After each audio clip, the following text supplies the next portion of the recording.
Hi, my name is Beer, and let's start with Mass Effect Legendary Edition. This is an awesome game. Well, 3 remastered games in one, remade with shiny new graphics and details. Although I must admit that the graphics of the first part are still morally old. So the more you play, the more beautiful the game gets. So don't expect miracles, these are all the games with not so fancy overhaul as Crysis franchise. First Mass Effect was released in 2007, so really long time ago. Anyway, if you like science fiction space operas, Mass Effect is one of the best there is. It has a great plot, many twisted turns of events, mysteries on every corner, giant robots, giant spaceships and giant space stations. Everything is giant here. It's also full of great characters as well, and it has about 90% of positive reviews on Steam. By buying Legendary Edition, you will get all 3 remastered Mass Effect games with all the DLCs and other stuff included and remade in one huge game. And now let's talk about an amazing free PvP strategy card game that simulates a clash of 2 armies on a battlefield, and that is also a sponsor of this video. Dfiance. You can play the game absolutely free, just click on the link below and embark on an adventure that will take you to the faraway lands, where you will become an almighty ruler and lead your armies to victory. Or to defeat from time to time, but mostly to victory. Never give up. Never. Like, you know who never gives up? Potato salad never gives up. Be like potato salad. So here you'll have to pick a side and play as a highly organized celestial, chaotic infernals, or the shattered ephemerals. All the factions are unique with unique warriors, monsters, mages, and mind-bending, reality-altering spells and enchantments. I had so much fun building my deck, you have no idea. You will start by claiming your free deck of cards. It's fair and free for all the players. No hidden bonuses, no special cards, and you can upgrade your deck through earned in-game resources, unlock new features and abilities. You will make your cards better as you play and achieve more victories and fun during the process. The art of Dfiance is absolutely amazing, just look at these paintings. Also, the descriptions are really cool as well. It's fair to say that they have hired a real writer here, not like many other games nowadays. The rules of the game are simple and understandable for everyone. You know, every card has a brief description of what it does, so you don't need to worry about remembering everything at once. That is great. Also, an easy-to-learn tutorial won't leave you confused. The game is easy to learn, but hard to master. You know, like a good potato salad. And when you are ready, you can participate in tournaments as well and become a real champion. So press the link in the description or in the first pinned comment below and enjoy this free game right now. Grim Dawn. Among all the games similar to Diablo, there is no doubt that Grim Dawn is one of the best examples ever made in this field. More than 90% of positive reviews can confirm that with ease. Here you'll be able to enjoy the dual class system. Combine any of 6 distinct classes with over 25 skills and modifiers per class, meaning that your hero will definitely be some kind of unique abomination nobody else has. Although I can say from my own experience, if you are playing for the first time, don't do that. Swallow your dignity and just watch some tutorial of the most powerful build possible, because otherwise you may end like me. You will nurture a warrior who does cool magic, but later in the game is completely useless, and that drop of quality is huge, from a Gandalf to a Las Vegas magician. I will tell Pen Gillette about this blasphemy, he will make you disappear. Oh, no, please don't. It's too late for that. Tainted Grail: The Fall of Avalon. Recently I played it for several hours and I was really impressed. This indie dark fantasy title follows the Elder Scrolls formula to the letter. Here you play from the first-person perspective. You can use magic, shoot with bows or swing mighty melee weapons. And the more you use one skill or another, the more powerful it becomes. Literally, the vibes from Morrowind are here as well. If you jump a lot, you will train your jumping skill and later you can jump higher. If you run a lot, you will start running faster. If you fight with a two-handed sword, your two-handed damage will become higher. If you make a bowl of delicious potato salad, well, you get the point, right? No, only left. Oh, shut up. Also, you can assign various perks and skill points when you level up and create your unique character. And the game really rewards exploration. You can find many hidden items, boss battles, or even entire huge areas if you go off the beaten path. I left starting area with about 15 jars filled with brain and several tongs of a drowner. Tainted Grail: The Fall of Avalon really delivers in the field of items and various stuff in general. Like in Elder Scrolls games, you can take items directly from the world and put them into your almost endless pocket. I did the calculations. If you really want, you can carry more than 100 hats. You probably may even become a hat seller. From where did you get these fancy hats, boy? Well, I kill people and take their belongings. Alrighty then, we'll give you 1 gold for the fancy one. That is a deal. Despite all that, keep in mind that the game is in early access and is not finished yet. Thronebreaker, The Witcher Tales. This is a single-player RPG set in the world of The Witcher that combines narrative-driven exploration with unique puzzles and card battle mechanics. Well, some sort of a mishmash of different things, but so is potato salad, so expect the best. The game spins a truly regal tale of Meve, a war veteran and queen of 2 northern realms, Lyria and Rivia. Facing an imminent invasion from Nilfgaard, she is forced once again to enter the warpath and set out on a dark journey of destruction and revenge. Well, honestly, if Nilfgaard changed the N in this name to M, they can invade anyone anytime they want. Just saying, nobody would resist. People are saying that the writing here is amazing, although the game itself is so unusual that sometimes it may be hard to really get into the gameplay. But don't let that discourage you. The review score is over the roof and most players who bought the game are recommending it for you. And so do I. Show those MILF Guardians who's the boss. Gamedec. This is a single-player, non-combat cyberpunk RPG. You are a game detective who solves crimes inside virtual worlds by using your wits to gather information from your witnesses and suspects. Also get to the bottom of deceptive schemes, save lives and investigate the relationships between virtual worlds and their inhabitants. The game continually adapts to your choices and never judges, just like your dog does. Also, it sounds a bit like Disco Elysium, and that's a great thing. Although keep in mind that here you will not find any battles and no fighting is available. Pick it up only if you like to read and carefully analyze sentences in dialogues. Age of Wonders 4. At first this game may look really complex, it is filled with tens or even hundreds of various tiny statistics, resources, skills, traits, and so on, and that can be really overwhelming. But when I played it, I remember the golden rule of any game. Just play it as you can and learn along the way. And you know, it worked. It's actually not that complex, and explanations here are great. Also, a very cool thing here is that immediately after you launch the game, you are provided with the opportunity to create your own faction. Here you can create cannibal moles or necromancer frogs, orcs of light, or anything you can imagine and officially name them as well. To be short, you can break stereotypes as you like. The combat, of course, is the most fun and most interesting thing in the game. Age of Wonders 4 has an incredible amount of different units made with this cool faction creation tool, from fire gremlins to holy moles with wings and nimbuses. Yeah, holy moly is actually here. Battle arenas are gorgeous as well. The design is really pretty and eye-catching. Most of them are filled with some shining details that create this magical atmosphere in which many things die. This is a great game, especially if you like the previous parts or if you are a fan of Heroes of Might and Magic.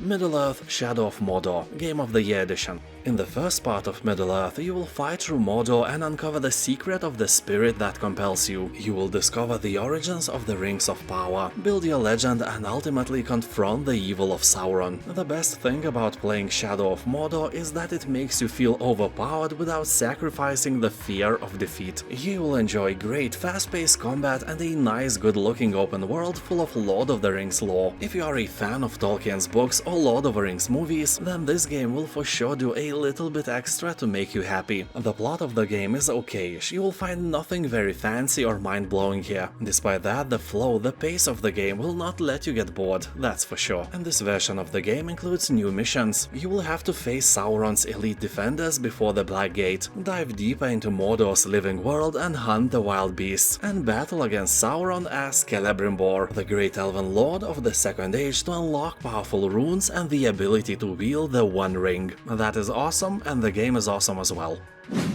Fallout 4. Here you can play from first or third-person perspective. You can take items that lie around and roam across a big open world in search of adventure, absolutely ignoring the main quest and story. So basically it evokes, at least for me it did, the same feeling of freedom and exploration as the Elder Scrolls games. The main difference, of course, is the setting. Fallout 4 is a post-apocalyptic sci-fi game. It's filled with mutants and creepy facilities to explore. You can also join various factions, and that will immensely influence the outcome of the story. Sadly, they don't have a potato Salad faction you could join. That is a shame. The game, along with the third Fallout game, has only one really annoying feature. In both cases, I finished the game thinking that I have like 10 or more hours of gameplay left, and it ended absolutely unexpectedly and way too fast. So if you decide to play Fallout 4, keep that in mind. Roam around, do some side quests, do not rush the story. All three games, I mean third Fallout, Fallout New Vegas and Fallout 4 are great games. You have all my recommendations. Pillars of Eternity 2 Deadfire. Here you'll go after a rogue god over land and sea, captain your ship on a dangerous voyage of discovery across the vast unexplored archipelago region of the Deadfire. Also, have you noticed how all the names in fantasy games and books have some doomy and gloomy meaning? Region of Deadfire, lands of crying souls, mountain of doom, sea of sorrow, forest of banshee screams, and so on. Well, in the real world, all those places would probably have way less terrifying names given to them by locals, such as Region of Rocks, Land of Dirt, the Volcano, Sea of Water, and Forest of Pedophiles. yeah, this is an exception. Way more terrifying than Forest of Banshee Screams, to be fair. Don't go there for any reason. Anyway, all the names are way less poetic in the real world. So in Pillars of Eternity 2 you will bend the world to your will, as you explore the depths of infinite possibilities, including detailed character customization and total freedom of exploration. People on Steam comments are saying that the second part has more interesting quests and activities than the first one. Well, it's for you to judge. Spellforce 3 Fallen God. Well, most strategy and RPG fans know Spellforce games, but it seems that this one is somehow forgotten, and it is a beautiful game. It is an absolutely standalone title. You don't need to play or even know anything about Spellforce at all to enjoy it. The stories are absolutely separated, just like you and your ex right now. I would say that Fallen God is a hybrid between Warcraft 3 and party-based real-time RPGs. You will be traveling around extremely huge maps with your heroes, and from time to time you will have to build a base and attack unsuspecting enemies, pillage their puny villages and eat their children. Well, maybe not the latter, but who knows, some of your heroes look pretty ravenous, to be honest. Mountain Blade 2 Bannerlord. In this open-world strategy RPG sandbox, you will create and develop a character that matches your playstyle. Explore, raid and conquer your way across a vast medieval world where no two playthroughs are the same. You will raise armies, engage in politics, trade, craft weapons, recruit companions, and manage your clan. You will command and fight alongside your troops in first or third person. Participate in huge real-time battles using skill-based combat system. You can also test your might against players from all over the world in multiplayer PvP, including ranked matchmaking and casual game modes, or host your own server. The only downside, according to Steam players, is that the game is very addictive. Just like Potato Salad, if you start playing there is no way you can simply quit doing that. And yeah, I personally know a dude who played 60 hours of it in just one day. True story, bro, I would never lie to you. Tiny Tina's Wonderlands. You'll embark on an epic adventure full of whimsy, wonder, and high-powered weaponry. Bullets, magic, and broadswords collide across this chaotic fantasy world brought to life by the unpredictable Tiny Tina, which is your disorderly guide through this realm where rules rarely apply. You will explore a vast overworld spanning majestic cities, dank mushroom forests, and epic fortresses. You can choose your own multi-class hero and loot, shoot, slash, and cast your way through outlandish monsters and loot-filled dungeons. Take on a quest to stop the tyrannical Dragonlord and show everyone who's the real boss is. Well, as always, probably not you. You can play it alone or co-op with a friend. Chaotic Great Edition includes full game and additional But Stallion pack, Blight Collar class, 4 dungeons with new bosses, loot and environments, and Dragonlord pack bonus content. Achilles, Legends Untold. He will take control of a man with a really weak heel but with very strong everything else. The journey will take you to many different corners of mythological lands, where you will obtain powerful artifacts that will aid you in your quest. The game has a cool AI system that introduces innovative enemy behavior. Opponents have unscripted interactions with each other and are capable of coordinated attacks. Developers are also saying that sometimes your enemies are even taking advantage of their surroundings. Well, honestly, that should be mandatory in every modern game. If your adversary is ignoring surroundings, that is so old school. I think even pigs in Duke Nukem 3D could hide behind the walls, and the game was released in the past millennium. So Achilles Legends Untold is Souls-like, but not as hard as actual Souls games. Various Diablo-like action RPG lovers could play it as well. But of course, don't expect Diablo-like battles, here every battle is important. Well, at least they are made this way. If you played, for example, Sands of Ora genre, you may realize what I have in mind. It is a mix of genres, but I think it's really worth your attention. Sunless Sea. This is a horror gothic game. Here you'll be able to explore the Victorian Gothic universe of fallen London, with a focus on exploration and exquisite storytelling. But be careful, some trips might lead you to a certain death, or worse, cannibalism, or the worst, lack of potato salad. Anyways, people really enjoy the beautiful art of this game. Here you'll also meet some very well painted Lovecraftian sea monsters, and the whole vibe in general is very ominous. Even though you will have to read walls of text here, you will do that with joy because the writing is fantastic. But don't expect fancy combat or fast plot lines full of exciting events. No, game is slow, but the brilliant storyline, writing quality and world building aspects are all handled very well. The only downside is, since you will die a lot, you will have to start over. If the giant crabs, sentient icebergs and swarms of bats don't get you, madness and cannibalism certainly will. And those nicely written texts won't seem as nice to read for the 10th time. Sunless Sea is more like choosing your own adventure novel than a game. If you like slow-paced, story-rich games, then get in the boat and try to fish the biggest marinated herring you can find. Yes, they come from sea already marinated, if you're lucky enough. Divinity Original Sin 2.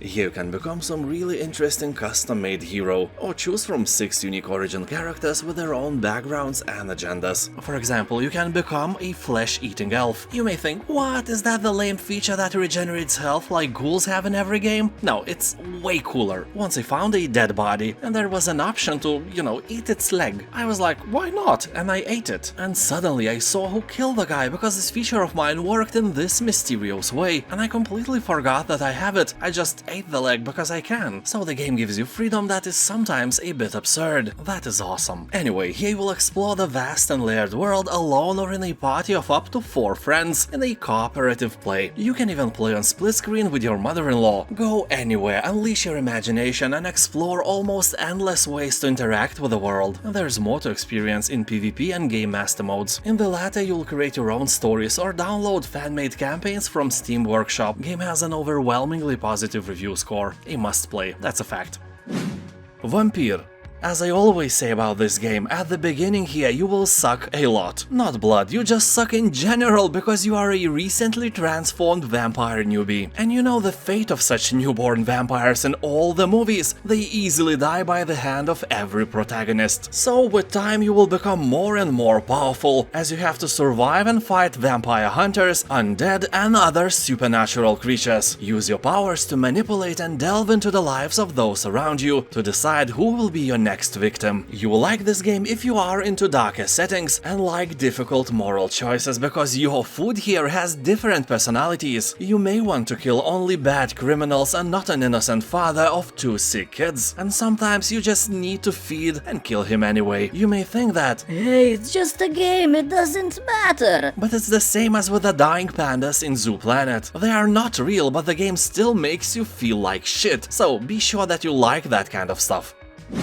Maneater. Have you ever wanted to become a shark? To swim in the endless ocean until you get eaten by a bigger shark or a killer whale? Well, honestly, being a shark kinda sucks. I wish I was a jellyfish instead. No brain, no worries, no anxiety, only never-ending fun. Yeah, I'm sure jellyfishes feel like that every day. Anyway, Maneater will let you experience the ultimate power fantasy as the apex predator of the seas. Become a giant shark and eat someone. By the way, Maneater is a single-player open-world action RPG. Yeah, you heard right, it's an RPG game. I can only guess that you weren't expecting that. You will start as a small shark pup tasked with surviving the harsh world while eating your way up the ecosystem. To do this, you will explore a large and varied open world and encounter diverse enemies and prey, both human and wildlife. Find the right resources and you can grow and evolve far beyond what nature intended. It's a game after all. This is fortunate because you can get revenge on all those filthy fishermen.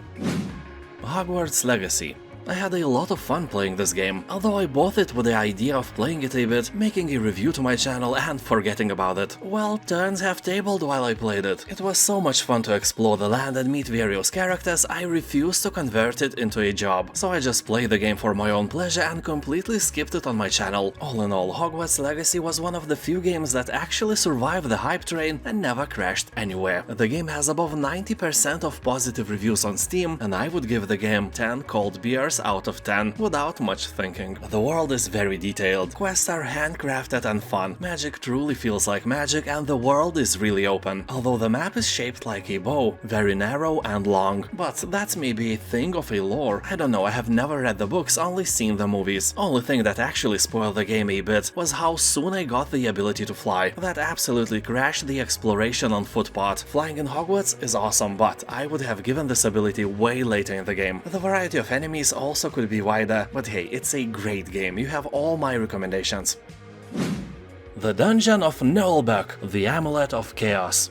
This is a humoristic approach to the serious CRPG genre. The story and whole game is based on a classic humoristic French radio show, so it's filled with French humor. You know, everything is about the baguettes and Eiffel Tower. Also, if you are British, for you this game on Steam costs a few times more than for everyone else, and by buying it you must accept the terms that you agree that France is way more developed country than United Kingdom is. Then you get a 10% discount. Well, that is of course not true, that was some Lithuanian humor for you, but I guess they could really implement that as a joke as well. Anyway, here you'll find exciting battles with creative support mechanics between team members and an adaptive difficulty system. From an accessible and fun story mode with simplified combat to the nightmare mode, where the smallest tactical errors will doom you. Here you'll also encounter more than 100 enemies and epic boss battles. And you know, not every game must have a serious story, sometimes we all need to relax, and this game might be just it.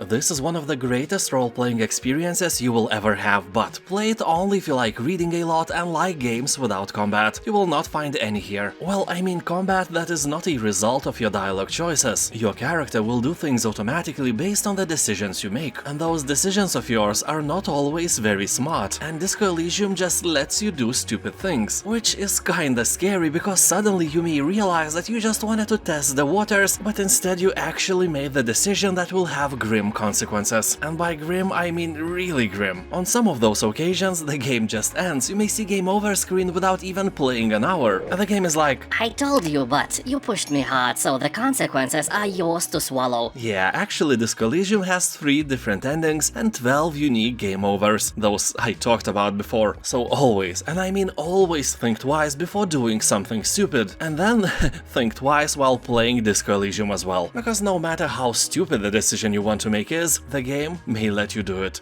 And now thank you for watching, have a nice day, and I'll see you next time. Bye.